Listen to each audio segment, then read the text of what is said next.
todos e todas presentes. Nós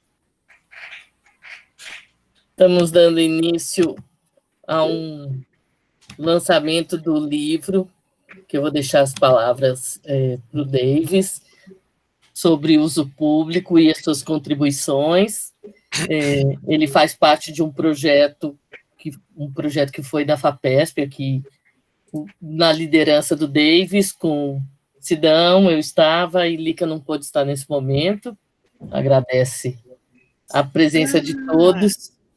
E o que a gente gostaria de fazer é abrir uma palavra para o Davis, que está contando um pouco dessa história, e depois abrir a palavra para todo mundo.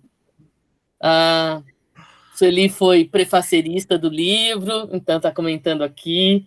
Sidão escreveu um capítulo também.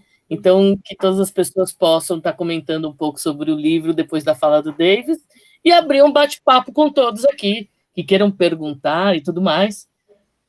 E depois a gente explica também, né, Davis, como faz para adquirir o livro pelo site da Unesp. E vamos deixar todos à vontade aqui. Um bate-papo mesmo. Tá bom, pessoal? Valeu, Ju. Fala. Seria bom só colocar aqui no chat, todo mundo colocar o seu nome, que instituição está, que participa, e aonde está, que localidade está. É legal a gente saber aonde está todo mundo. Para bons geógrafos de plantão aqui, é bacana a gente saber onde as pessoas estão, né? Estão em São Paulo, estão no interior, que lugar que estão. Tá bom? Todo mundo escreve aqui? E aí o Davis pode ir olhando e depois comentando também. Obrigadão. Obrigado, Ju. Boa noite a todos e a todas. Nossa, como é legal encontrar as pessoas que a gente gosta tanto, mesmo que seja no formato de bytes, né? Porque a gente está vendo aí, são pixels, né? Bastante densos que formam a imagem de vocês. Mas é legal encontrá-los, mesmo com essa distância. Ó, João Osvaldo. Daí, Tchê. Que legal. Muito Oi, bom. João. Depois eu falo. Abraço, beijo, saudade. Valeu. Sueli demais deles. E a Sueli, a Ju, Sidão, minhas alunas queridas que estão aqui, pelo menos algumas que eu estou vendo. E, bom, na realidade hoje é para a gente apresentar, né, marcar um momento, e depois de um longo período, e digo longo porque a gente começou com esse tema de pesquisa sobre o uso público em 2013. Quer dizer, já se vão aí pelo menos 7 anos, né, se dedicando a esse tema em diversas unidades de conservação. Já tínhamos aí uma relação com o tema, mas não de forma organizada, como a gente fez a partir de um projeto de pesquisa.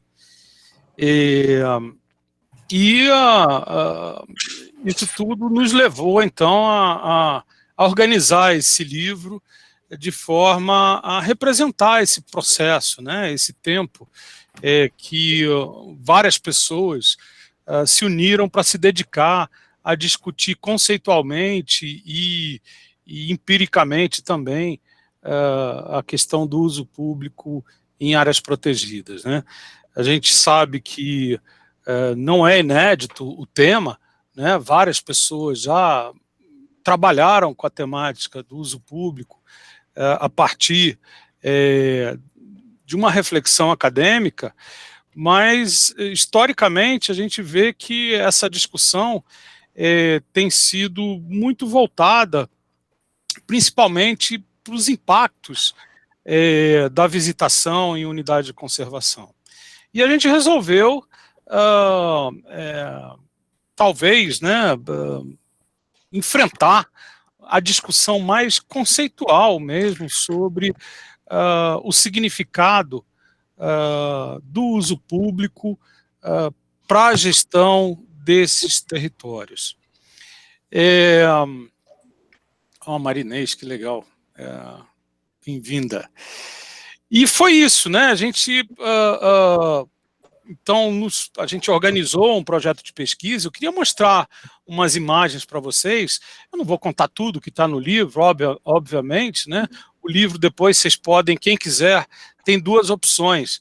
Pode baixar gratuitamente no site da Unesp, né? Ele tem a versão de e-book, que depois a gente pode deixar aí disponível para todos.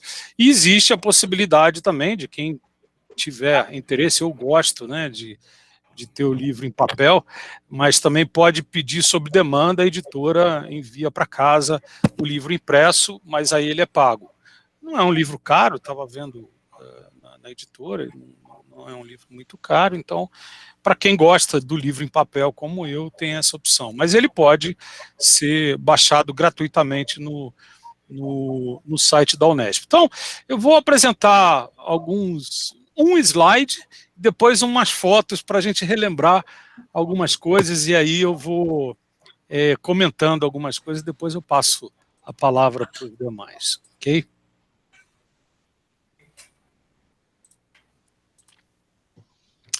Eu procurei mais fotos, mas, enfim, acho que eu consegui. Opa! Bom, primeiramente, eu acho que é importante a gente... vocês estão vendo? All certo, está ali. Sim, sim. Ok. Então, dizer que esse livro, né, ele é resultante, então, não só de um projeto de pesquisa, mas de uma série de ações, inclusive de um evento que a gente organizou. Na realidade, já estamos na segunda versão do evento, né, o Encontro de Uso Público, Unidade de Conservação, que foi realizado no IPRE, no auditório da editora da Unesp, lá na Praça da Sé. E o segundo encontro foi realizado na Universidade Federal do Pará, no ano passado. E esse ano a gente estava preparando, né, para um terceiro encontro. Estamos aí numa discussão online, puxada aí pelo pessoal da USP Leste, do curso de Lazer e Turismo. Estamos aí discutindo uma série de eventos regionais para a gente, mais adiante, depois que passar essa pandemia, poder fazer o terceiro encontro sobre o uso público e áreas protegidas. Então, mas ele começou mesmo, né, no Laboratório de Planejamento Ambiental e Gerenciamento Costeiro, né, que fica no campus Litoral Paulista, onde eu sou lotado, na Unesp. A gente começou esse trabalho em parceria com o pessoal da USP Leste, né, o Sidney está aí, depois o Reinaldo Pacheco entrou também, com a Unital, né, a Juliana Bussolotti e a Eliane Simões. A gente montou um projeto com apoio da FAPESP, e é um projeto sobre uso público no Parque Estadual da Serra do Mar. Então, a gente teve aí apoio então, do Instituto de Políticas Públicas e Relações Internacionais, do Programa de Pós-Graduação em Desenvolvimento Territorial na América Latina e Caribe, o territorial, que fica no IPRE, e do LAPLAN. E em parceria aqui, então, com a EAT, né, com a USP Leste, com o programa do curso de Lazer e Turismo, programa de Pós-Graduação em Turismo. Tivemos, então, apoio financeiro da FAPESP, um projeto aí de auxílio regular, algumas bolsas de iniciação científica, em que os nossos alunos participaram. O livro foi um projeto apoiado pela Pró-Reitoria de Pós-Graduação, conjuntamente com a editora da Unesp, por meio de um edital, para a publicação de livros de professores da pós-graduação. E também a gente teve aí um importante apoio da Fundação Florestal, que nos abrigou nas unidades de conservação, nos recebeu, além dos diversos técnicos que tiveram conosco, nos apoiaram, deram entrevistas para o nosso projeto, enfim, a Fundação foi importante nesse projeto e eu tenho muito a agradecer, depois eu vou nominar as pessoas.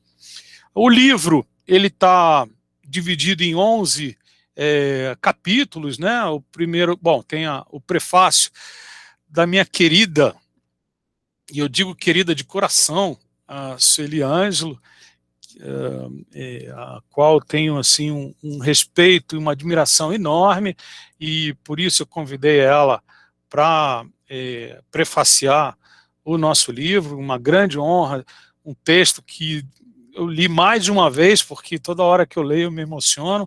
Ela sempre, ela é brilhante, nesse texto ela conseguiu realmente expressar tudo aquilo que a gente imaginou que poderia ter desenvolvido do ponto de vista das reflexões que a gente propôs com esse livro. Então, o primeiro capítulo, né, foi eu que escrevi sobre os aspectos conceituais a respeito do programa de uso público.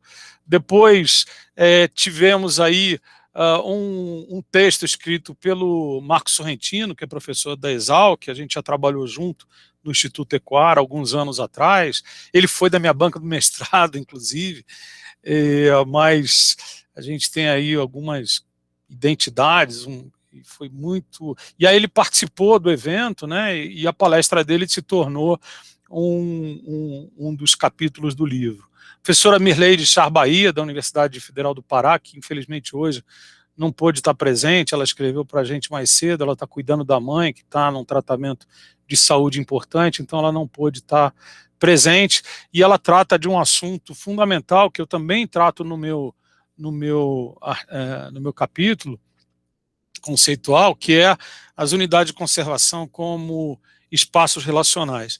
Vocês vão me desculpar, mas eu tenho que ficar atento aqui, porque as pessoas têm que pedir autorização e eu tenho que autorizar.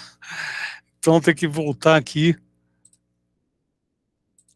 Bom, as unidades de conservação como espaços relacionais. Depois eu vou falar brevemente sobre isso. O Felipe Augusto Zanuso Souza, né, querido Navala, né, agora doutor Navala, grande parceiro, né, que eu conheci, ele era aluno ainda do Campus Litoral Paulista, hoje recém-doutor pela Unicamp, parceiro em diversos trabalhos sobre uso público, e ele, durante um tempo, foi funcionário concursado da Fundação Florestal, escreveu um capítulo a partir da sua experiência de dentro sobre a estrutura de gestão da Fundação Florestal, que explica muito sobre os problemas que as unidades de conservação estaduais aqui do estado de São Paulo vivem, né? Tem a ver com a própria estrutura organizacional e de gestão, a qual ele viveu de perto. Ele conta bastante, com bastante clareza essa problemática. Nossa, eu vou ter que ficar aqui autorizando, vai ser complicado, mas vamos lá. Você consegue passar o host para mim? Não sei como eu faço isso, não tenho a menor ideia. Configurações. Aonde? Aqui? Será? E do ladinho aqui. Onde você... Isso, tenta configurações, eu acho que não. Organizador, não dá. Veja se você consegue clicar sobre o meu nome, onde tem as figurinhas das pessoinhas. Acho que não vai adiantar, viu, Ju? Vou ter que... pode ser que você não consiga. Se você clicar sobre o meu nome, vê se você consegue. Acho que não. Tá bom, então vamos. Deixa eu ver, Juliana. Isso. Aqui. Normalmente, se clicar, isso, dá uma olhadinha. Não, não dá, não dá. Não? Então tá bom. Então vai ter que fazer 2 em 1 mesmo. E o pior é que agora a pessoa já foi. Bom, vamos lá.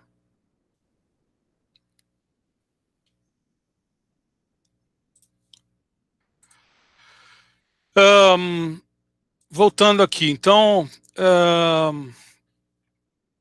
Estava falando do Felipe. Bom, o Sidão, que fez parte do projeto, ele faz uma análise aí de alguns dados que a gente gerou do projeto e faz uma interpretação à luz da questão do lazer e da animação socioambiental no Parque Estadual da Serra do Mar. O capítulo 6, né, a Ju puxou essa discussão, a gente fez análise dos centros de visitante, dos 3 núcleos que a gente trabalhou, né, fizemos uma análise, inclusive, do ponto de vista semiótico, do material, dos materiais impressos, dos materiais digitais e dos próprios centros de visitantes.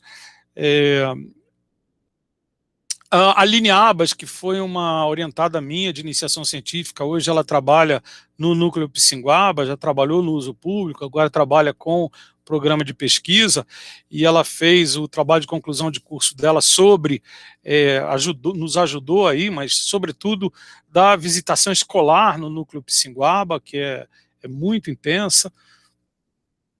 O capítulo 8 foi um trabalho muito interessante, desenvolvido também pelo meu aluno Stefano Spiteri Ávila e o ornitólogo Carlos Gussoni, né, sobre minha orientação, a questão do planejamento, da observação de aves em áreas protegidas, né. Então, a gente faz um trabalho de uma proposta metodológica para o planejamento da observação de aves em programas de uso público, e faz toda uma discussão sobre a relação entre observação de aves e o contexto territorial. O capítulo 9, pela minha querida aluna também, né, a Giovana Sioff, ela fez um trabalho sobre o uso público, não do Parque Estadual da Serra do Mar, mas sobre o Parque Estadual Marinho Laje de Santos, em parceria com o Fábio Santos Mota, que é professor da Unifesp, do campus de Santos. O capítulo 10, a Kellen, que é a gestora do arquipélago, do arquipélago de Alcatrazes, né, do refúgio da vida silvestre do arquipélago de Alcatrazes, e ela registra, então, nesse capítulo, o início, né, do planejamento e desenvolvimento do uso público no arquipélago, que foi tão desejado e foi tão difícil de ser inaugurado, e hoje está funcionando muito bem. Então ela fez esse registro. E, finalmente, o trabalho liderado pela Vanessa Cordeiro, que hoje é gestora da RDS da Barra do Una, que faz parte do complexo Juré e Tatins, do mosaico Juré e Tatins. Coincidentemente, a Vanessa também já foi minha aluna há muitos anos atrás na Unibero, e hoje ela desenvolve um trabalho que eu já falei para ela várias vezes, é um dos trabalhos que eu mais admiro de educação ambiental, de uso público em unidade de conservação, ela e a equipe dela, e ela faz o registro, né, desse trabalho que ela desenvolve. Vale a pena vocês conhecerem tanto o capítulo, mas, sobretudo, visitarem e conhecerem como é que é o trabalho desenvolvido pela Vanessa e a equipe dela. Muito bem. Eu não vou discutir, me aprofundar muito nos conceitos, né? Vocês depois podem ler o capítulo, mas, basicamente, nesse primeiro capítulo, que é o que eu vou estar falando, a primeira coisa que a gente discute bom, o que é o programa de uso público, propriamente dito, né? Ele é um dos programas do principal instrumento de gestão, que é o plano de manejo das unidades de conservação. No caso de um parque, ele é um dos programas, então, do plano de manejo, e dentre esses programas a gente tem os 2 subprogramas, educação ambiental e a visitação e turismo.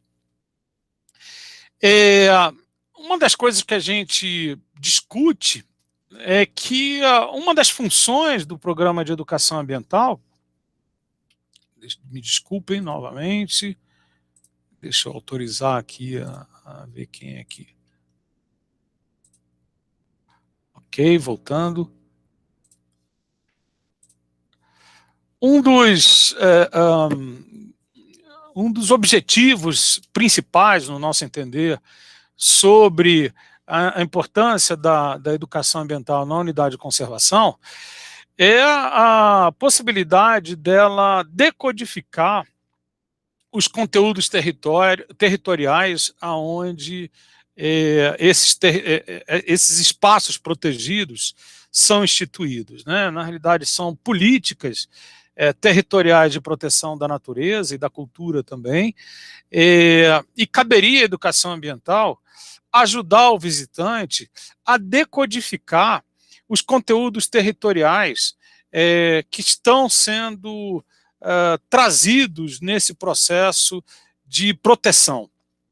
Esses conteúdos aí envolvem desde aspectos da natureza, né? Então, como a natureza se desenvolve a partir da história natural, né? Então, em diversas escalas, né? Então, aí desde a escala geológica à escala ecológica, e o uso e ocupação, o próprio desenvolvimento territorial que é dado a esse território até que ele se torna uma área protegida, instituída por um decreto do executivo, seja ele federal ou estadual, no caso do Brasil, conforme o Sistema Nacional de Unidade de Conservação.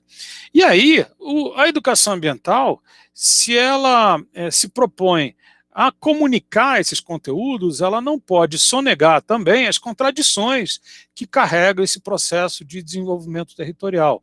Portanto, quem ameaça a unidade de conservação? Por que ela é uma área protegida? Protegida protege o quê e de quem?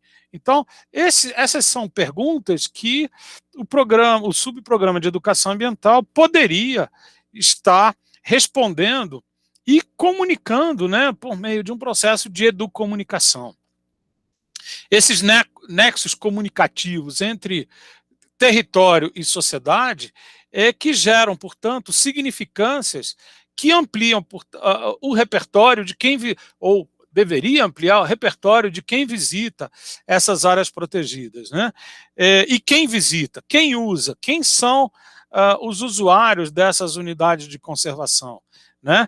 É a partir dessa pergunta que a gente discute, então, as unidades de conservação como espaços relacionais. Ela se relaciona com o próprio poder público, seja ele municipal, por exemplo, as unidades de conservação estadual, como o Parque Estadual da Serra do Mar, se relaciona com as prefeituras, mal ou bem, em conflito ou não, com maior ou menor diálogo, ela se relaciona com as prefeituras, ela se relaciona com as escolas, com as universidades, com os prestadores de serviço, por exemplo, com operadoras de turismo, com os próprios moradores do município que usam a área para o seu lazer, ou para os próprios moradores do entorno, ou muitas vezes com os moradores que vivem dentro da própria unidade de conservação. Para cada um desses moradores há significados distintos da relação com a unidade de conservação, e muitas dessas relações são conflituosas, inclusive. Uma coisa importante que a gente entende é que, dentre as categorias que poderiam ser valorizadas nesse processo comunicacional e relacional, é o conceito de paisagem, né? A paisagem como categoria de análise geográfica e de comunicação com a sociedade. A partir da paisagem, a unidade pode exercer sua finalidade por meio do programa de uso público. Por quê? Ela pode fornecer elementos de interpretação da natureza e do uso que a sociedade faz ou já fez sobre essa natureza. E os significados que a natureza tem nesse território protegido. Como ela se relaciona entre os seres vivos, a relação entre os seres vivos e os seres inanimados, se é que a gente pode dizer dessa forma, né? Ou o meio físico, melhor dizendo, né? Quais são as relações entre o meio físico e os seres vivos, e depois como é que essa porção da natureza se relaciona com a sociedade. Bom, um outro conceito que a gente desenvolve é o conceito de hospitalidade. A hospitalidade como uma das relações, uma das formas de relação humana que não é simplesmente uma relação de receber as pessoas, mas de receber e ser recebido, né? A gente trata aqui a interpretação da paisagem como um ato de hospitalidade, como propõe Derrida, né? A gente mostra aí no nosso texto que tem vários autores que discutem a hospitalidade como um conceito filosófico. Por exemplo, o próprio Walter Benjamin, quando ele discute o conceito de tradução, como um conceito eminentemente de hospitalidade. Porque quem traduz não faz uma. Quem traduz e é hospitaleiro, ou seja, aquele que quer receber o outro para dentro da sua fronteira simbólica de pertencimento, ele não faz uma tradução literal da sua paisagem, ele faz uma interpretação a partir da sua própria cultura. E é isso que um parque deveria fazer. A partir da interpretação da sua paisagem, portanto, de preferência, com pessoas que fazem parte da cultura desse lugar, traduzir os significados que estão presentes na paisagem para o visitante, para que ele, então, possa dialogar a partir das suas fronteiras simbólicas com o significado que esses territórios protegidos possuem e tem uma riqueza muito grande que possa ser transmitida para o visitante, seja ele o visitante local, seja ele o turista, seja ele a própria comunidade, de tal forma que esse território possa promover uma ampliação do repertório sobre a importância da natureza diante das pressões que a própria sociedade faz sobre ela. Bom, o contexto, portanto, territorial e ambiental, ele é, segundo a nossa perspectiva, o grande enfoque que deveria ser privilegiado como conteúdo a ser trabalhado pelo programa de uso público. E foi isso que a gente procurou pesquisar no Parque Estadual da Serra do Mar e em outras unidades de conservação. Então aqui eu vou mostrar agora algumas imagens, depois eu já passo a palavra para os demais participantes aqui. Então o Parque Estadual da Serra do Mar, ele está dentro de um contexto da região, de uma macro-região metropolitana, né? Então entre a macro-região metropolitana de São Paulo, a região metropolitana da Baixada Santista, o Vale do Paraíba, né, e o litoral norte. E ainda a gente tem ainda aqui uma porção da Baixada Santista. Então ele está num contexto, como vocês podem ver, de pressão por todos os lados, né? E nesse contexto ele foi, bom, na história do parque, a gente estudou aí a origem do parque, muito interessante, foi criado num debate entre o Zé Pedro de Oliveira e o professor Aziz Abissaber, em que a discussão que havia, que ao invés de ser o professor Aziz, ele propunha que se tivesse uma série de áreas protegidas e não um grande, enorme parque, né, que tem, se eu não me engano, mais de 330 mil hectares. E o Zé Pedro não defendeu, né, que houvesse uma grande área protegida e assim foi o que foi definido, né? Só que ele foi definido e criado diversos núcleos administrativos. Nós estudamos uso público em 3 núcleos. O núcleo antigamente chamado núcleo Cubatão, hoje Itutinga-Pilões, o núcleo Caraguatatuba e o núcleo Pissinguaba. O núcleo Itutinga-Pilões, que pega o município de Cubatão e uma parte de São Vicente, cujo contexto, portanto, territorial é muito próximo do Porto de Santos e do complexo industrial de Cubatão, além de toda a questão do turismo de segunda residências da Baixada Santista. Fora as partes os contrafortes, né? A gente tem todo o ABC paulista aqui nos contrafortes do Parque Estadual da Serra do Mar, Santo André, São Bernardo, São Paulo, né, onde tem aqui o núcleo Curucutu. Muito bem. O núcleo Caraguatatuba, onde a gente tem aí, além do turismo de segundas residências, né, a gente tem um conteúdo territorial importantíssimo, sobretudo do ponto de vista geofísico, porque no final da década de 60 houve um desastre geomorfológico gigantesco, onde morreram muita gente, a cidade de Caraguatatuba ficou soterrada, né? Portanto, é nesse contexto que o parque está inserido, além também de ser um importante município para o pré-sal. Deixa eu voltar aqui um minutinho. Eita.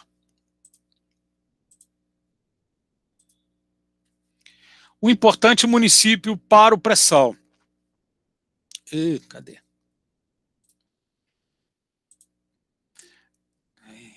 Vai ser difícil, sim. Peraí. Ver se eu consigo. Pessoal chegando agora. A gente não se preparou.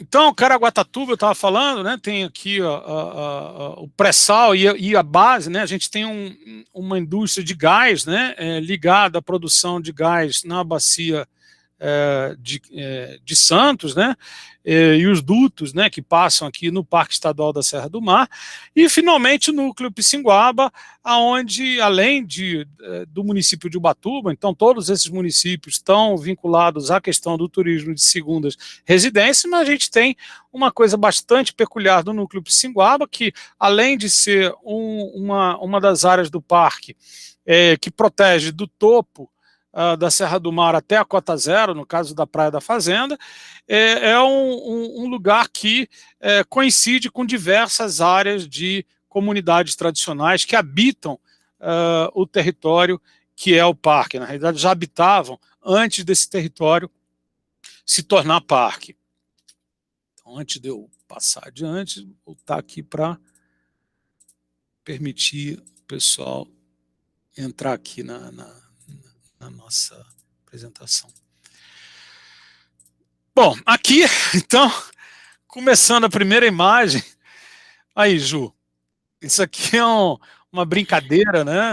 Essa é ótima, adoro essa foto. Boa, né? Essa aqui é uma gaiola na entrada do centro de visitante do núcleo Itutinga-Pilões. É uma brincadeira que o parque faz com as crianças que usa essa gaiola gigante para elas se sentirem como se fosse um passarinho aprisionado dentro da gaiola.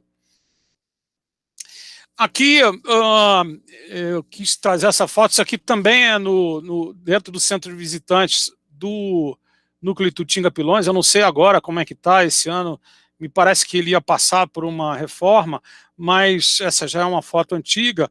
Mas o que a gente quer mostrar aqui é que, bom, o acervo ele é composto com, aqui nesse caso, animais taxidermizados, mas sem qualquer tipo de lógica de ordenamento que seguisse, por exemplo, uma articulação ecossistêmica.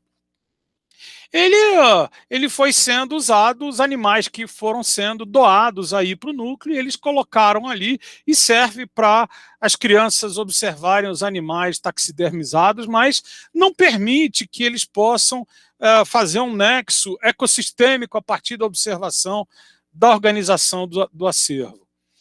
Aqui, então, a entrada do centro de visitantes, né, do Itutinga-Pilões, chama Rubens Lara, que era um jornalista importante de Cubatão.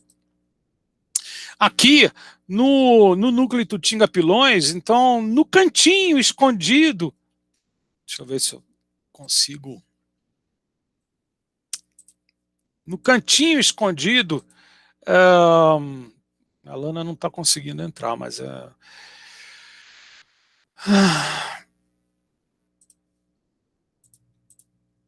no cantinho escondido do centro de visitantes, algumas fotos, né, da catástrofe de 67. É uma pena, porque isso aqui deveria ser um dos principais conteúdos do parque para ser veiculado pelo programa de uso público, e ele fica escondido. Praticamente as pessoas não têm acesso a esse tipo de informação sobre por que há aí um risco geotécnico tão importante nessa área e qual a importância da floresta para a manutenção de toda uma ecodinâmica da Serra do Mar.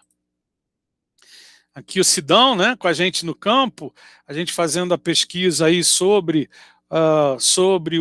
a estrutura, né, de visitação. Eu não lembro, essa aqui era uma pós-doc, Sidão, se eu não me engano, ou uma aluna de doutorado, não tenho certeza, que nessa vez nos acompanhou. Isso daqui era comum em todos os núcleos, né, um mapa na entrada, com uma série de informações, mas de difícil leitura, muitos desses mapas degradados, inclusive, mas são muito utilizados pelos monitores, né? Essa aqui é uma das trilhas do núcleo Caraguatatuba, que nessas trilhas algumas espécies são identificadas, mas a trilha propriamente dito não tem uma explicação histórica sobre ela, um contexto histórico, enfim, do ponto de vista cultural, não há uma explicação do porquê dessa trilha. É privilegiado aqui, sobretudo, a informação botânica que existe de algumas espécies. Aqui, infelizmente, esse aqui é o centro de visitantes do Núcleo Pissinguaba. Isso aqui foi um encontro sobre pesquisa científica que o Núcleo Pissinguaba desenvolveu alguns anos atrás. A Ju está aí na frente. Esse centro de visitantes não tem mais ele já não existe mais. Ele se tornou um restaurante do Núcleo Pissinguaba. Não sei o que vão fazer com o acervo que existia nele. Também era um acervo organizado, sobretudo pelos monitores, mas não havia aí uma discussão conceitual de como organizar o acervo de tal forma que ele ajudasse a interpretação do Núcleo Pissinguaba. Aqui foi, aqui já uma ex-aluna nossa, né, duas ex-alunas, a Bianca e a Thaís, que nos ajudaram nas entrevistas. Foi um batalhão de alunos que nos ajudaram a fazer as entrevistas. A gente desenvolveu uma metodologia em que a gente pesquisou tanto turistas, né, visitantes, quanto escolares, porque a gente queria estudar tanto o subprograma de educação ambiental quanto o de turismo e visitação. E a gente procurava, então, a gente fez um questionário de entrada e de saída. A gente aplicava o questionário para o turista assim que ele chegava na unidade de conservação e esperava ele passar por toda a experiência, por toda a visitação. Algumas a gente acompanhava os monitores para ver como é que era o comportamento dos monitores, e finalmente, no final, antes do turista ir embora, ou visitante, ou estudante, a gente aplicava um outro questionário para entender qual foi o nível de ampliação do conteúdo que ele obteve a partir da visitação. Então foi um método que a gente desenvolveu que eu acho que foi bastante interessante. Ele pode ser melhorado, mas eu acho que é um método que as unidades de conservação poderiam utilizar para monitorar o seu programa de uso público. Ou seja, não só fazer, como é muito comum, né, entrevistas sobre o perfil do visitante, fazer só na entrada. O interessante é a gente verificar a eficácia da visitação. Será que ela realmente promoveu a ampliação do conhecimento sobre o território? Além disso, como foi a experiência de lazer desse visitante? O lazer, ele gerou essa empatia da relação entre o visitante e o lugar que ele visitou? Enfim, são perguntas que a gente deveria estar fazendo para ir aperfeiçoando a visitação. Então, aqui era um dos ambientes que a gente procurava entrevistar, né, um ambiente protegido, sempre cuidando para não perturbar a visitação, né? Isso aqui foi acompanhamento de um dos grupos, né, para ver como é que era o comportamento do monitor na condução de grupos e de escolares. Isso aqui é mostrando a estrutura de um dos núcleos, né? Então, essa estrutura ela é fruto de uma das características do investimento da Fundação Florestal, primeiro do IF, do Instituto Florestal, quando as unidades ainda estavam, quando o Parque Estadual da Serra do Mar estava sobre responsabilidade do IF, depois passou para a Fundação Florestal.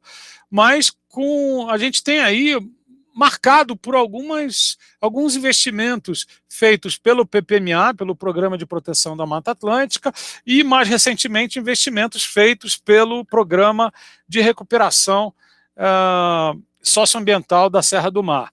Esses investimentos, a pesquisa mostrou, se deram sobretudo então na infraestrutura de uso público e na estruturação de gestão, mas a discussão conceitual sobre o uso público, em nosso entender, ainda ficou distante daquilo que a gente entende que deveria ser privilegiado como uma das finalidades de um parque, sobretudo no caso de um parque estadual.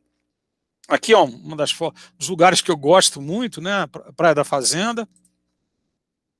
Aqui foi uma das vezes que a gente fez entrevista com escolas, né? Então a gente a gente procurava saber quando é que haveria visitação de escola, e assim que a escola já desembarcava do ônibus, a gente já abordava então os professores, a gente pedia autorização com antecedência e fazia entrevista com os alunos na entrada e na saída, então com os mesmos alunos, na entrada da visitação e depois ao final. Às vezes a gente ficava o dia inteiro esperando que terminasse essa visitação.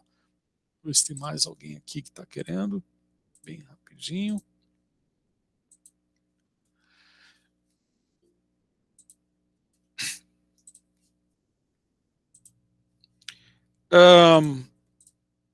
Bom, aqui, uma das reuniões, né, feita aqui foi na Colmeia, se eu não me engano, né? Ali era uma doutoranda que eu estava co-orientando, os alunos, a Ju. Infelizmente não tenho foto da Lica com a gente, mas a Eliane Simões fez parte dessa equipe. Foi muito importante pela experiência que ela teve aqui, uma palestra do Sidão no Centro de Visitantes. Interessante porque o Núcleo Pissinguaba, pelo menos ele tinha aqui, eu não sei o que foi feito com isso, mas uns painéis mostrando os ecossistemas que ele protege. Então, vocês estão vendo aqui manguezal, restinga, floresta ombrófila, o que denota aí uma preocupação, pelo menos aqui, específica, de mostrar algum dos ambientes que são protegidos. Bom, aqui a gente já tem algumas fotos de um evento que então a gente organizou como uma proposta de dar retorno da pesquisa para a comunidade que, de alguma forma, esteve envolvida no projeto de pesquisa. Então, o Sorrentino aqui. E aqui uma homenagem especial, um carinho especial que a gente teve eu até me emociono, né? Da Nídia Potiuska. Eu sei, da professora Nídia, que fez a questão de participar do nosso evento, e a Nídia que por várias vezes inspirou o trabalho nosso, né, sobre trabalho de campo, sobre estudo do meio, enfim, infelizmente ela já não está mais conosco, e aí talvez tenha sido um dos últimos eventos que ela tenha participado. Aqui a equipe, né, alguns dos alunos que participaram com a gente, né, da equipe, então o Stefano, a Camila, a Aline, o Jorge, a Daniela, e aqui o evento, né, que tiveram diversos monitores que trabalham no parque, tiveram também representantes das comunidades. Aqui o Stefano, num dos eventos que ele organizou sobre observação de aves, foi no auditório da Unesp. Um dos resultados desse projeto foi que a gente se aproximou do bairro Cota e acabamos desenvolvendo um projeto de extensão junto com o CDHU, que agora acabou de ser atacado pelo governo Dória, né? E a gente teme que esse projeto, que o pessoal, os agentes sociais do CDHU que desenvolvem esse trabalho no bairro Cota, não tenha mais continuidade nesse trabalho. A gente apoiou aí o desenvolvimento de um projeto de turismo de base comunitária, e aqui a visitação dos nossos alunos de graduação, e depois o pessoal do bairro Cota foi visitar o Unesp, né? Então, por quê? Porque como a gente estava pesquisando a relação da comunidade com o parque, a gente descobriu que nessa época tinha muito pouca relação, ao contrário, que existia era um certo conflito entre essa comunidade e o parque. O bairro Cota é um bairro cercado pelo parque, é um bairro que foi desafetado do parque e ele é cercado pelo parque. Portanto, é óbvio que existe um uso cotidiano dessa população sobre a área do parque. Então, aqui a visita do pessoal do bairro Cota na Unesp de São Vicente depois. Bom, aqui já é um outro trabalho sobre uso público, né?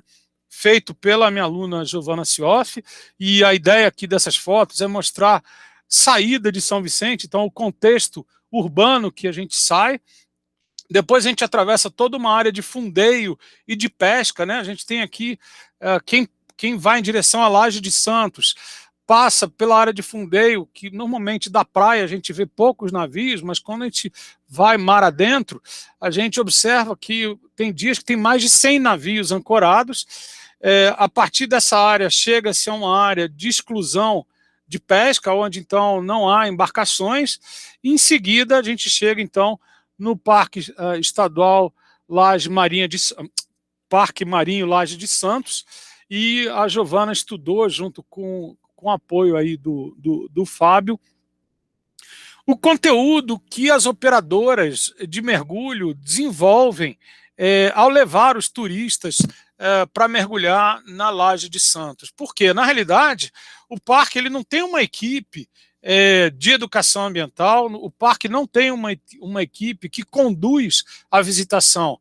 Quem conduz a visitação são as operadoras de mergulho. Bom, teria um monte de outras coisas para falar, mas eu já falei bastante, e eu queria então deixar aqui o meu coração de agradecimento, primeiro para a Sueli, que sempre foi uma inspiração para mim, ela sabe disso, uma querida em diversos momentos. Agradecer a Eliane Simões, né, que foi parceira nesse trabalho, a Ju, que agora está terminando aí o estágio de pós-doc com a gente, Sidão, que é parceiro e amigo já há muito tempo, né, em diversas coisas, não só nesse trabalho, continuamos aí em outras coisas, então o Sidão é um grande parceiro de vida aí. Aos meus alunos, né, a Aline Abas, a Bianquinha, que fez infelizmente não saiu no livro, mas ela que fez o desenho da ilustração que está na capa do livro, ela é autora, e eu sempre vou querer deixar público isso, além dela ser uma querida. A Piedade, né, a Pie, Camila Isagawa, a Daniele Almeida de Carvalho, a Giovana, minha querida aluna, acabou de defender o TCC, a outra Giovana, Siofinha, que está aí, que eu adoro também, o Jorge, né, o Galo, né, o Pinguim, né, Stefano, que acabou de terminar o mestrado dele no IMPA, a Roberta, e ao pessoal da Fundação Florestal, que deu um apoio importante, né, a Adriana Matoso, a Adriana Neves, a Kátia Picciota, a Sandra Leite, a Patrícia Rodrigues, que é gestora do Núcleo Itutinga. Então, o meu agradecimento a todo esse pessoal, além de outros que, no momento, minha memória já começa a falhar, mas eu peço desculpas se eu não coloquei aí o nome de pessoas que deveriam estar aí sendo lembradas. Então é isso. Fica aqui o meu agradecimento a todos e um beijo. Está aí a minha apresentação. Ju? Oi, Davis. Algumas pessoas comentaram aqui, a Fabi, o Newton, acho que podem abrir o microfone também.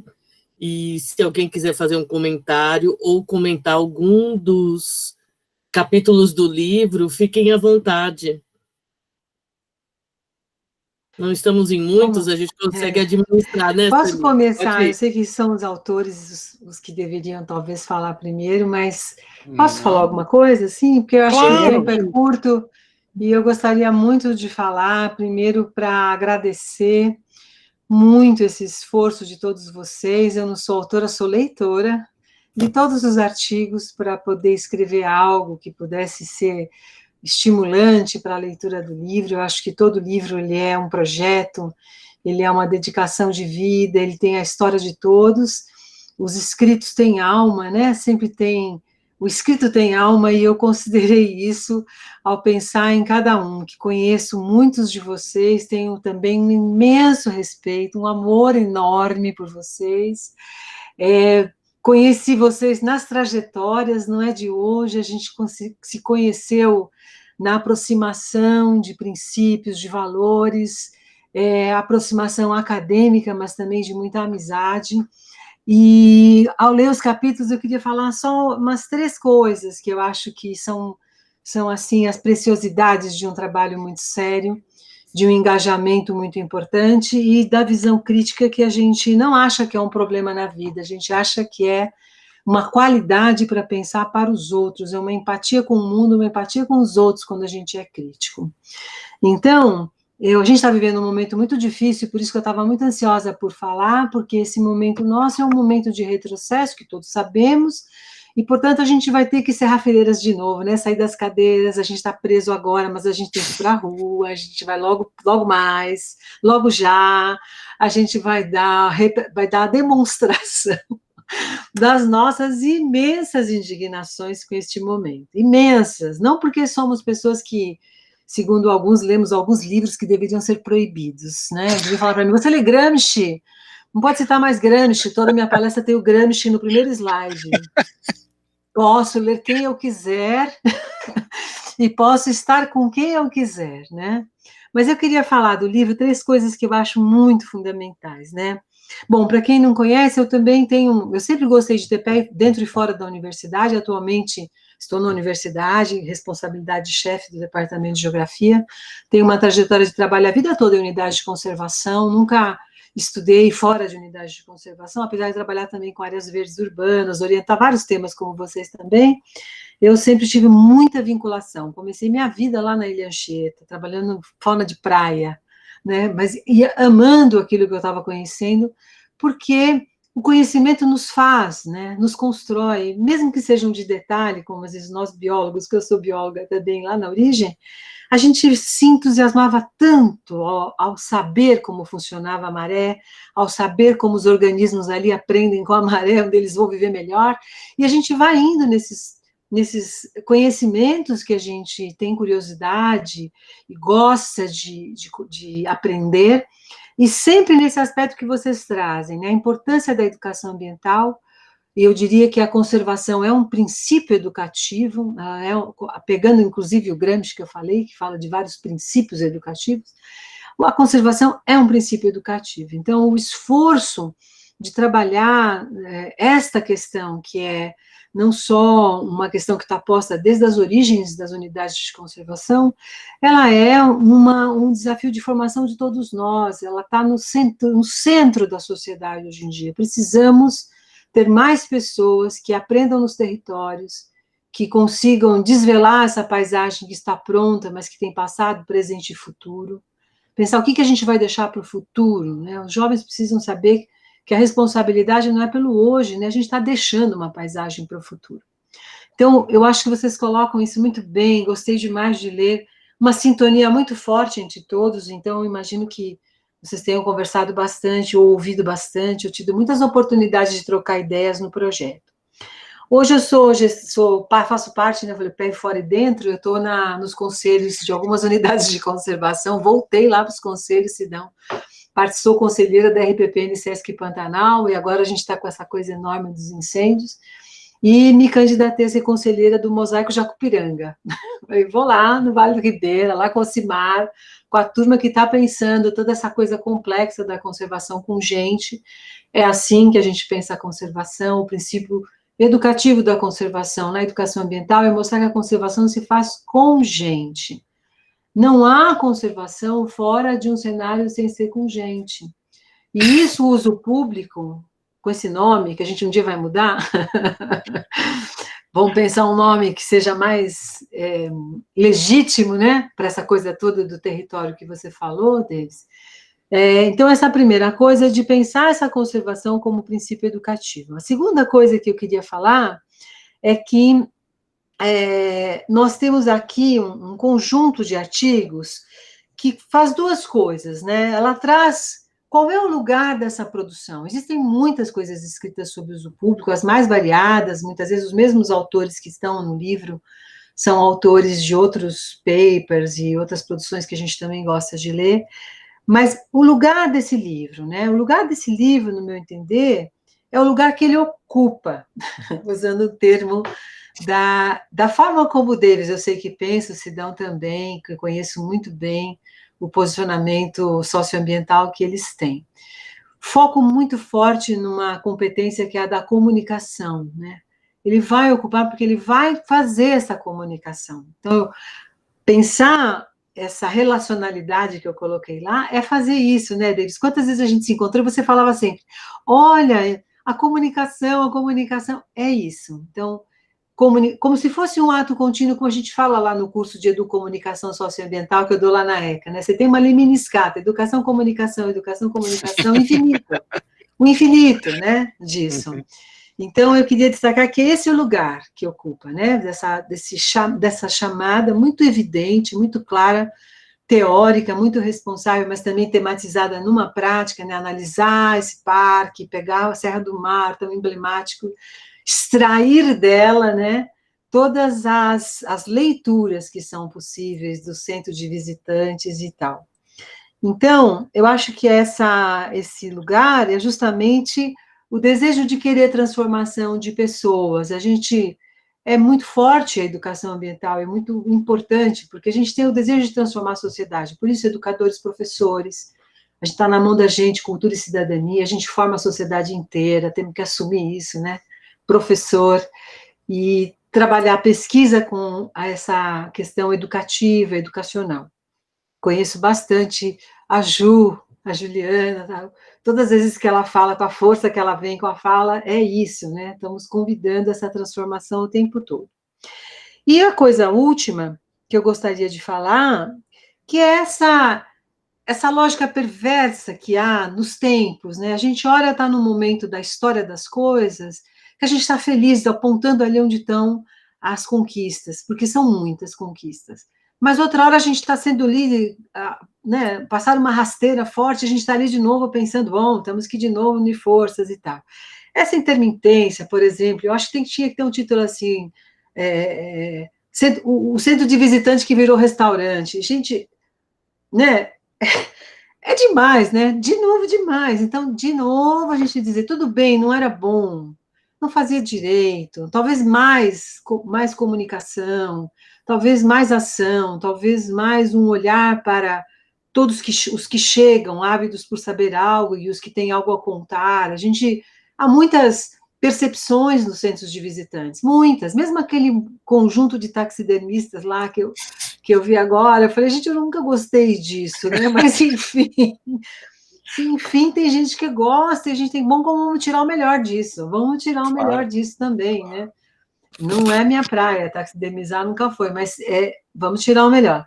Então, eu acho que é um momento, justamente, da gente olhar esses ritmos e a função comunicativa que é importante da educação ambiental, dela poder ter essa abrangência. Aí o livro, vou dizer para vocês, né, vamos estudar esse livro, vamos colocar no nosso curso. Eu vou colocar no meu do Comunicação Socioambiental agora, vou dar aula semestre que vem.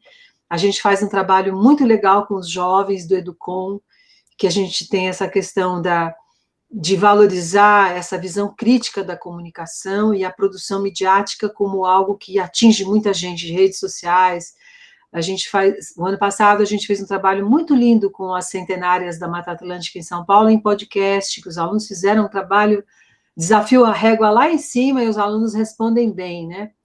Então, o livro é muito importante porque ele vai ocupar um lugar diferente, é de um projeto, mas ele tem tudo isso que o Davis colocou, uma preocupação conceitual, que é as lentes que estão na frente dos olhos, né? Os conceitos que a gente está destacando e valorizando, que vão permitir, sim, que as pessoas saiam diferentes. É uma experiência, né? A visitação é uma experiência, tem que ser uma experiência mesmo, no sentido amplo, né? Com todas as ativações possíveis. É claro que quem fica mais tempo, escola, que vai levar isso para casa, vai fazer 1000 trabalhos que o professor vai conduzir, é uma prática. Claro que outra, como o professor Marcos Sorrentino também coloca, ambientalizar tudo, a gente pensar numa ambientalização total de todas as formações. O turista, o visitante também vai lá buscando essa experiência, ele só vai se ele quiser, né? Nesse caso, a pessoa vai porque quer, não é o professor que levou, o cara foi porque quer. Então, que essa experiência educativa possa se basear nesse princípio educador da conservação, é o território que educa, né? É a vivência nele que educa. Então, os centros teriam que pensar nisso, né? Uma outra fronteira aí, né, Davis, que pode se abrir se vocês pudessem praticar isso e visitar. A gente que já visitou muitos parques em várias outras regiões, a gente vê como isso vem sendo importante, né? As escolhas são muito importantes. Então, eu queria parabenizar a todos, eu quero ouvir um pouco os autores, eu falei que eu não ia falar muito, mas já falei um pouco demais, e agora eu queria ouvir, matar saudades, e vamos embora para os parques, né? Logo que der. Saudade da floresta, de pisar lá. Tomara que a gente consiga logo, Sueli, mas tomara. Muito boa fala, tomara. O Newton quer falar um pouquinho. Newton, quer abrir seu microfone? Vou fechar o meu agora, obrigada, viu? Ótimo. Newton, tá aí? Acho que travou. Não, voltei? Voltou. Linda a sua camisa, hein? Hoje eu estou me preparando, já estou concentrado para o compromisso que nós, David, temos daqui a pouco.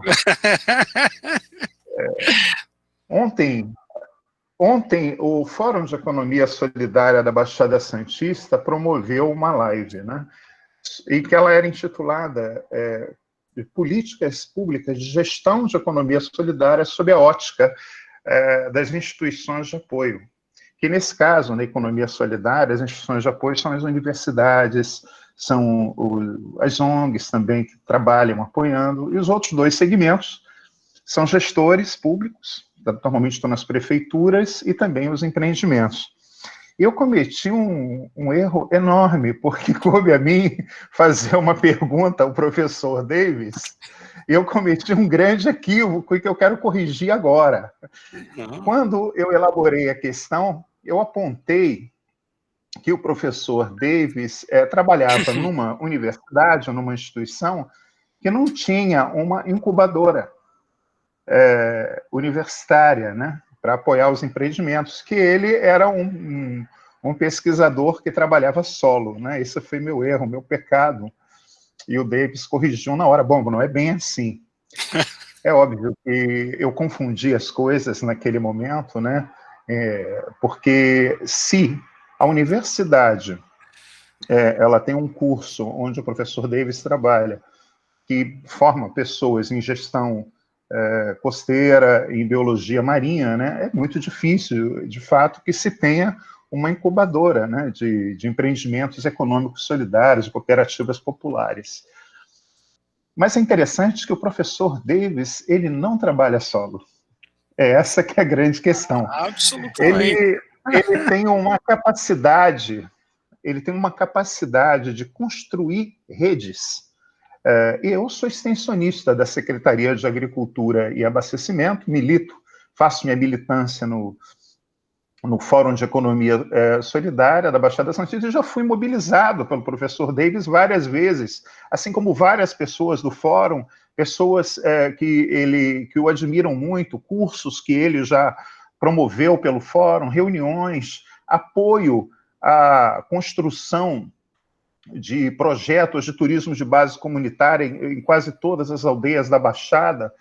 Então, eu queria ressaltar essa capacidade do professor Davis de construir essas redes sociotécnicas de pesquisa e de extensão, em que a extensão universitária ela passa a dar apoio à extensão rural, que tem uma função continuada, e quando ele faz essa interação, ele também tem uma ação continuada.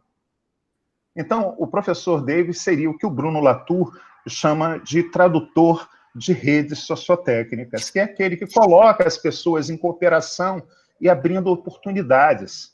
São vários alunos que têm excelente formação por trabalhar com o professor Davis, né? Por terem a oportunidade de estar trocando com ele no cotidiano, sendo orientados, enfim.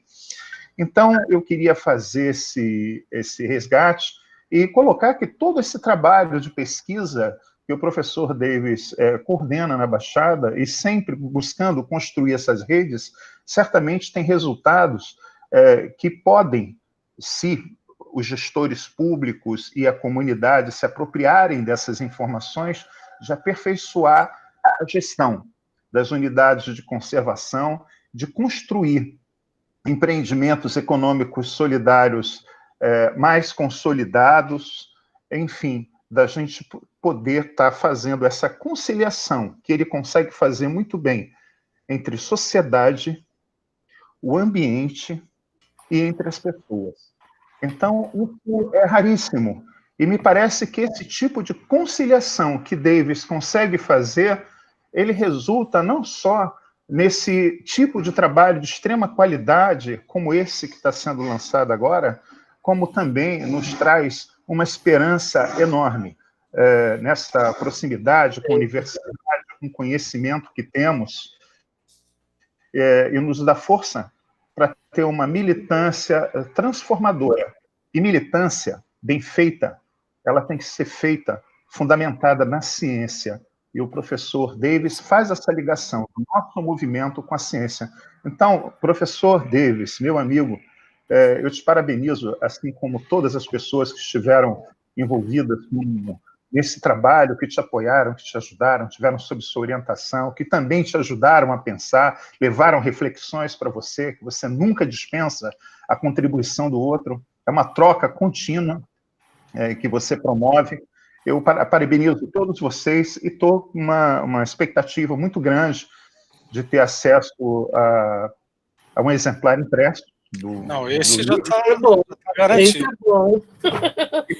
É uma honra, né?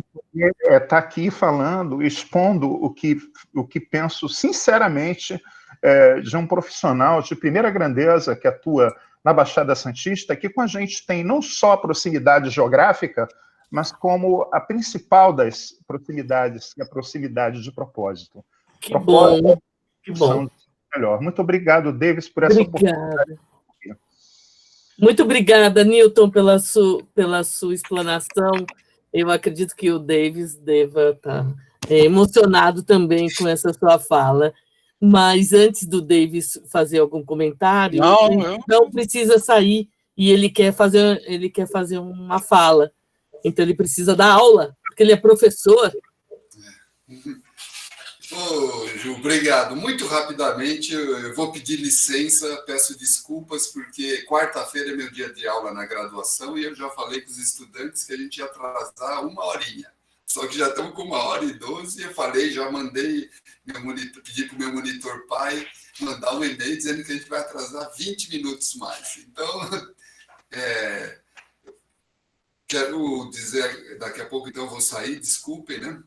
Mas quero agradecer o Davis por essa parceria que ele mencionou, né? De fazer parte desse projeto que foi bastante enriquecedor.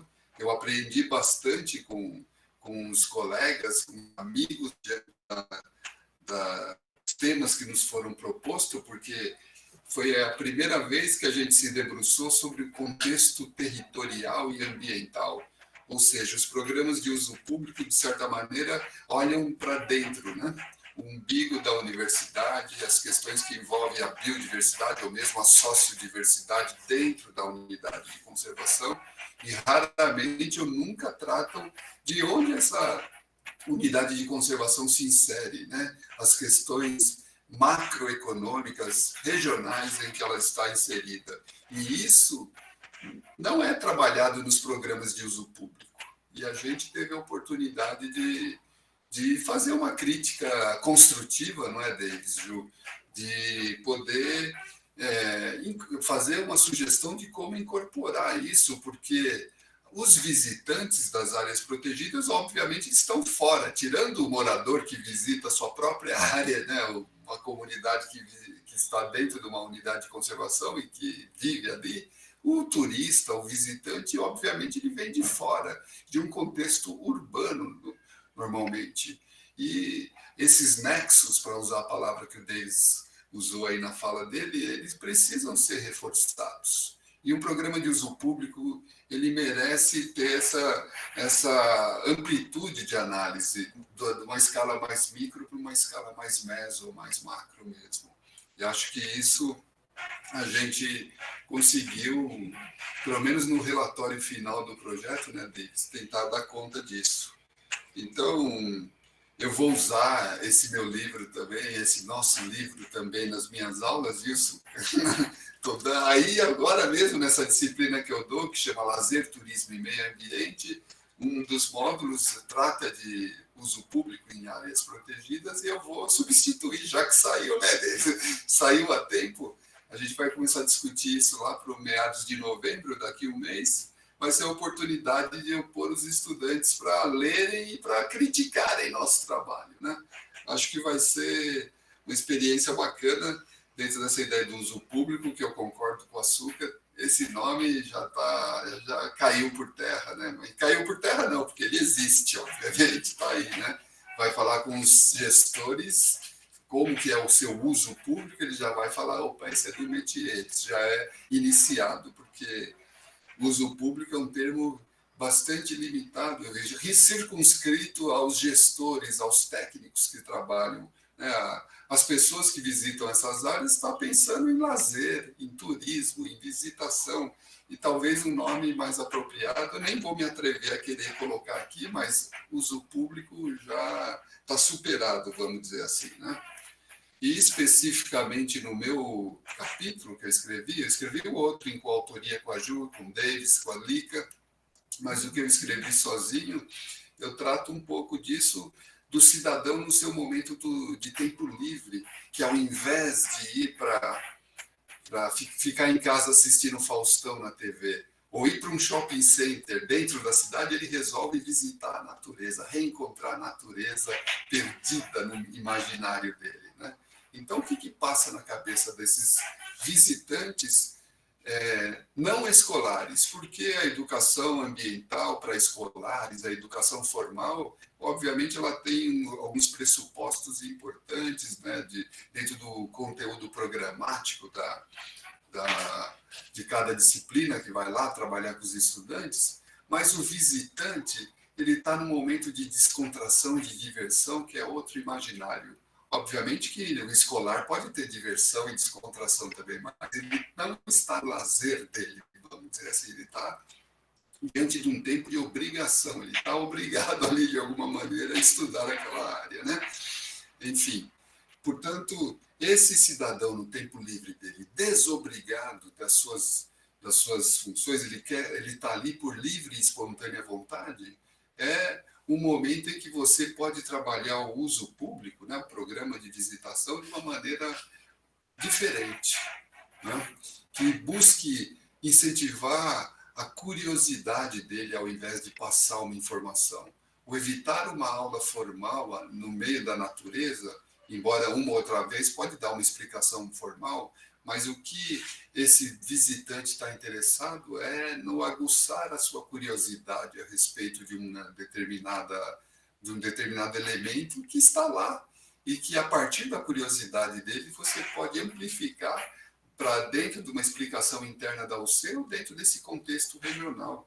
Enfim, isso implica em você ter um conjunto de técnicas que a animação socioambiental e a própria interpretação ambiental preconizam, né, que estão associadas à contação de histórias pelo morador local, que estão associadas às atividades lúdicas, enfim, um conjunto de atividades, mesmo diante de uma coisa impessoal, como uma placa interpretativa, ela pode ser gestada, ela pode ser pensada de uma maneira um pouco diferente para esse visitante, né?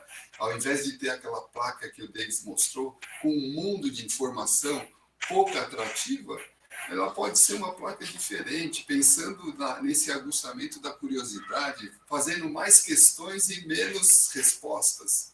Dá para fazer isso e a gente fez isso num parque, eu, o Reinaldo Pacheco e o Sartre, fizemos isso num parque do Parque Salto, fizemos um monte de placas interpretativas, infelizmente não deu para fazer nesse projeto nosso, Davis e Ju, mas lá em Itu a gente fez placas interpretativas que eram mais perguntas do que respostas. E é sempre, se quiser saber mais sobre isso, vá ao centro de visitantes, né? Enfim, as perguntas são para aguçar a curiosidade, mesmo num meio aparentemente informal, né, como é uma placa interpretativa. Então, no meu capítulo, eu apurei e demonstrei essas estratégias, essas técnicas de como cativar o visitante nesse momento de uma educação pelo lazer e pelo turismo, num processo não formal educativo, para que ele volte para casa com o coração tocado.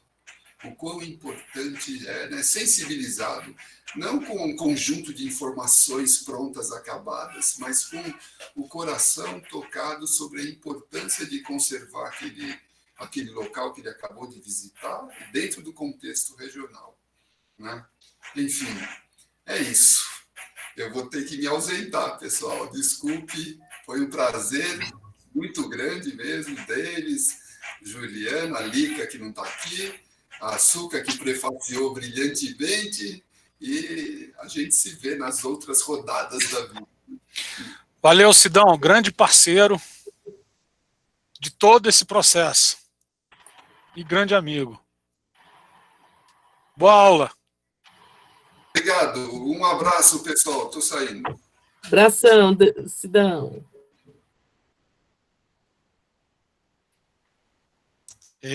A gente tem mais autores aqui, bom, fora a Ju, a gente tem a Giovana, tem o Felipe. Vocês querem falar alguma coisa? Olá, posso falar também? Boa noite. Salve, Navala. Tudo bem? Oi, tudo bom? Que bom reencontrar vocês todos aqui Formando também. recente. Recém-doutor, né? Eu defendi minha tese, quer dizer, daqui a pouco já vai dar um mês já, né? Eu tô fresco. Justamente, defendi minha tese aí, agora estou aqui em Manaus.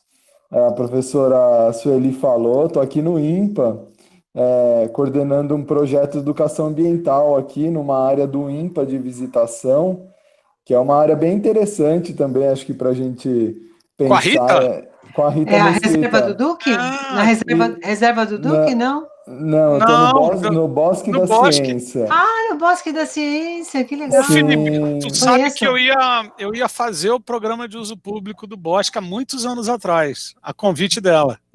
Pois é, então você vai continuar fazendo, Davis, então você vai ter que me ajudar, porque eu tô com essa missão aqui de fazer Que legal, cara, que legal. O programa aqui de educação ambiental e de visitação, né, Muito aqui bom, da área, que é uma legal. área muito bacana, né, assim, é uma área pequena, mas recebe muita gente, né, eu fiquei impressionado, assim, 120 mil pessoas, né, por ano, assim, então é bastante gente. Eu cheguei quinta-feira à tarde.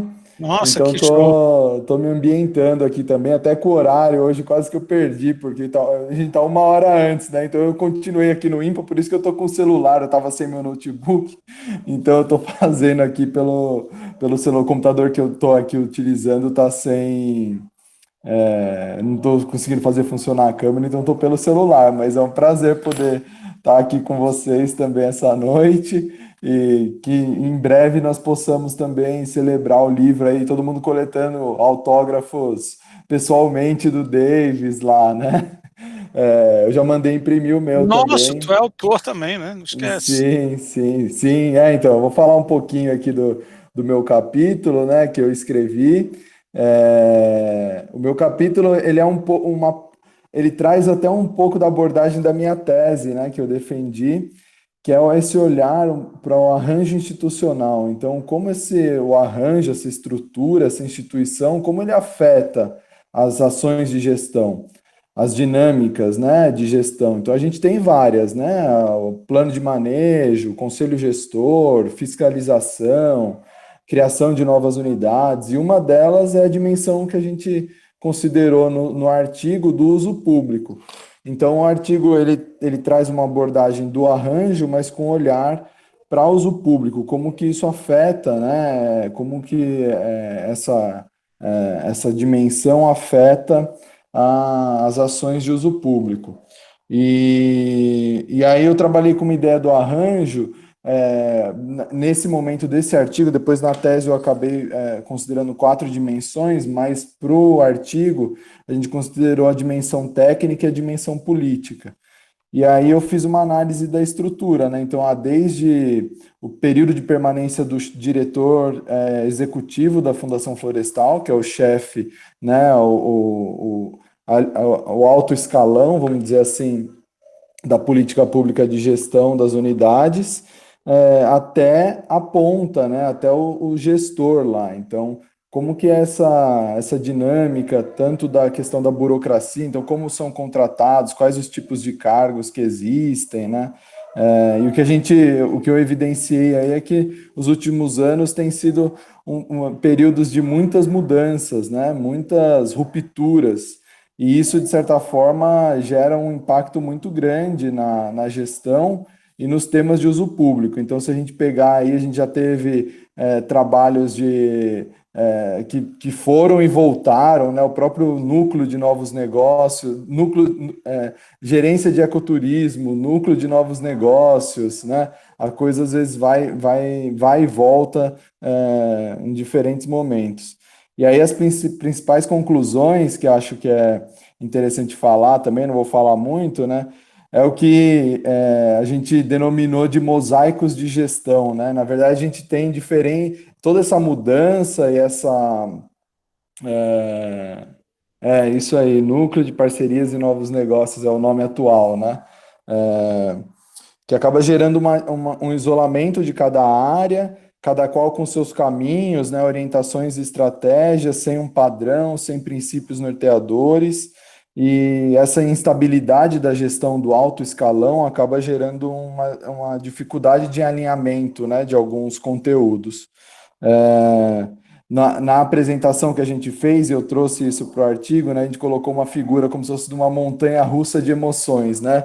Você tem de repente a coisa está indo bem, muda, vem um diretor que tem um pensamento totalmente diferente, quer parar com aquilo. A gente teve a experiência, por exemplo, do passaporte de trilhas. Agora eu estou também com uma camiseta até aqui do passaporte de trilhas da Rede Brasileira de Trilhas, um outro processo que eu participo também. Mas a gente teve o passaporte de trilhas em São Paulo, depois veio um outro dirigente que resolveu acabar, e daí agora retomaram com uma outra perspectiva.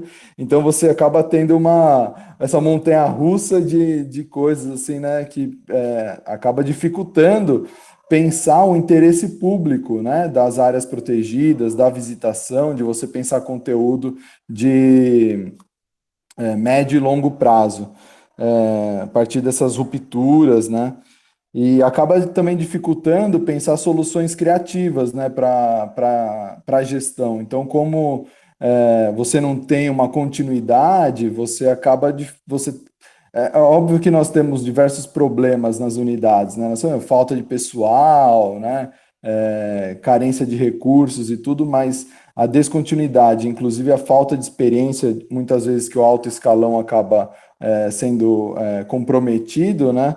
ele acaba dificultando você ter soluções criativas. Então, você acaba apostando num modelo que ultimamente tem sido mais o das concessões, e mesmo esse, com muita dificuldade de ser avançado, né? Então, a gente tem uma lei que autoriza as concessões em São Paulo de 2016, se eu não me engano, mas até agora apenas um parque, né, concedido, e um parque que já tinha, de certa forma, uma estrutura que já funcionava aí com delegação de serviços. Enfim, aí eu apresento algumas recomendações, né, como equilibrar um pouco essa dimensão técnica e política, melhorar a participação da sociedade na gestão do uso público, a governança. Mas aí uma coisa que eu queria falar, que aí esse é um spoiler da tese, que eu não fiz para o artigo, mas que foi muito interessante. O Sidão participou, né, da minha defesa, a Lica, acho que foi. Eu não estou conseguindo ver aqui quem que está presente na sala por conta do celular, mas se alguém acompanhou, viu que eu fiz um cruzamento de informações para entender, né, na visão dos funcionários que responderam minha pesquisa survey, quais seriam os principais fatores que poderiam melhorar a gestão, né, melhorar os critérios, as ações. E aí é interessante que dois, acho que dialogam muito com o livro e demonstram a importância desse tema. Um deles da participação da sociedade e o outro das ações de uso público.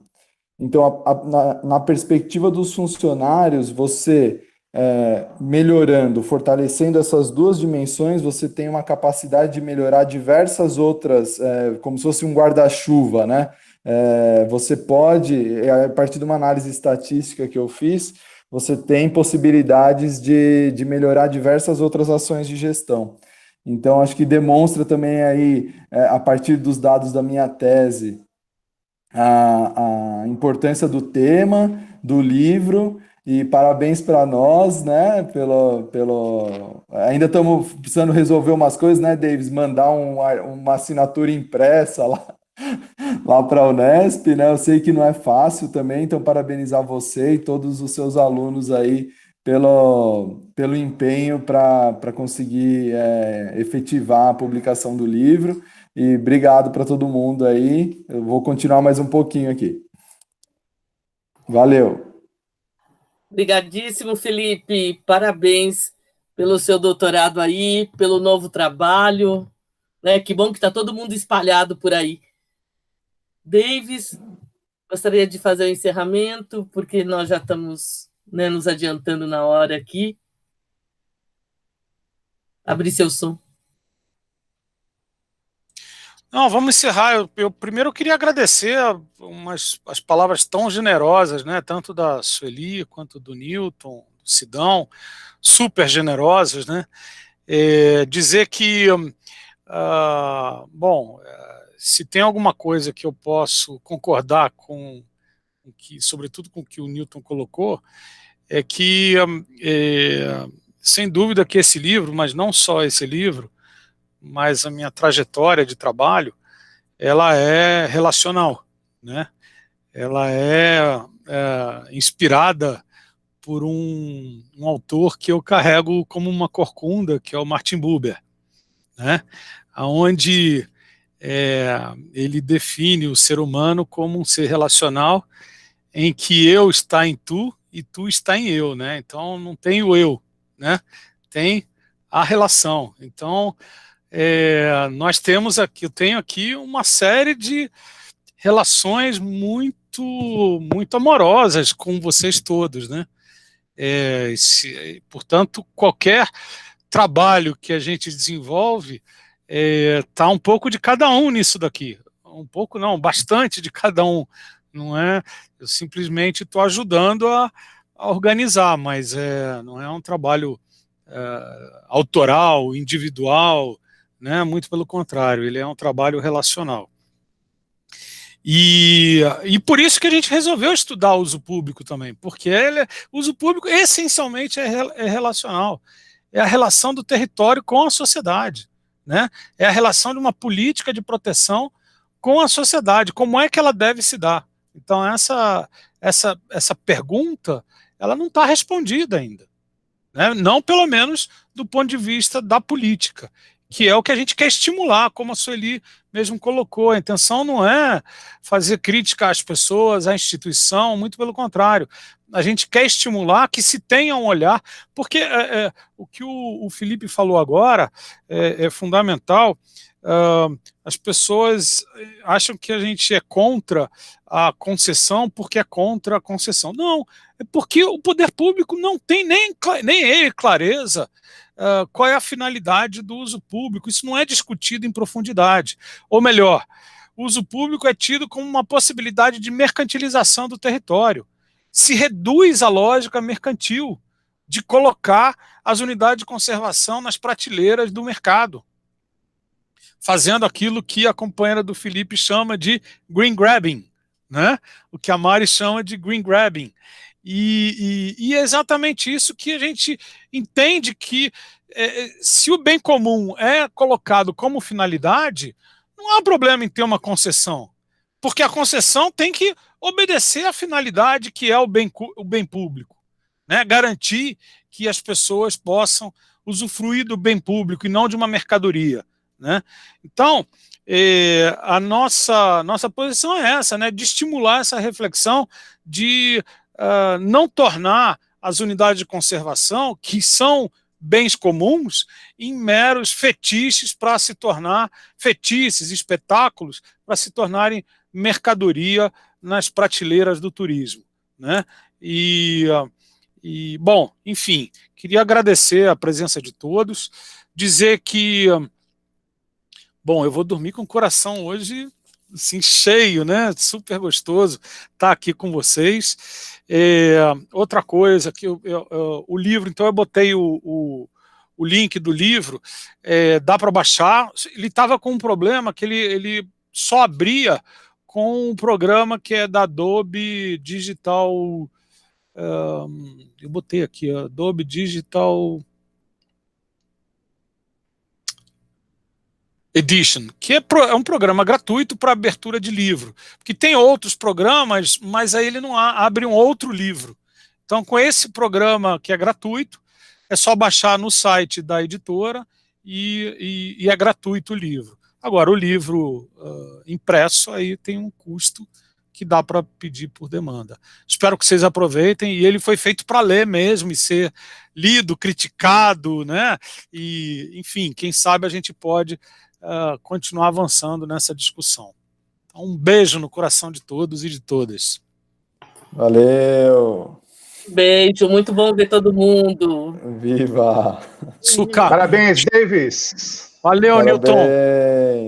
Um beijo para vocês todos. Beijo, minha querida. Um beijo, professora. Felipe, você se cuida aí em Manaus, hein?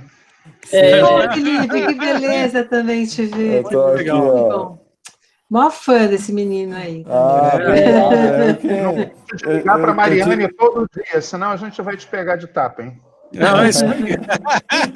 Eu tive bons professores. Muito ótimos, bons não, ótimos. Muito obrigado. Fico sempre muito orgulhosa. Muito orgulhosa. Obrigado, professor. Isso aí, gente. Muito bom, parabéns, professor. Obrigado. Beijo. Parabéns. Valeu. Valeu. Beijo. Tchau, tchau. Tchau.